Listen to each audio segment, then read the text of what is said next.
بسم اللہ الرحمن الرحیم۔ السلام علیکم ورحمۃ اللہ وبرکاتہ۔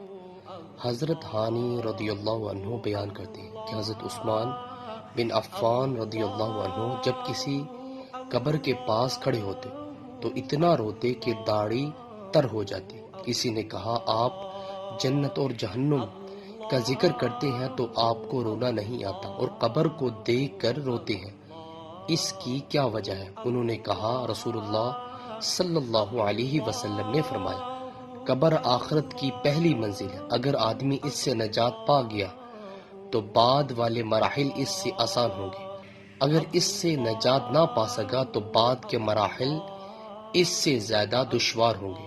حوالہ موجود ہے۔ سو ویورز، اللہ تعالیٰ سے دعا ہے اللہ تعالیٰ ہمیں بھی اپنی زندگی کو اسلام کے مطابق بسر کرنے کی توفیق عطا فرمائے۔ ویڈیو کو شیئر کریں۔ جزاک اللہ۔ السلام علیکم ورحمۃ اللہ وبرکاتہ۔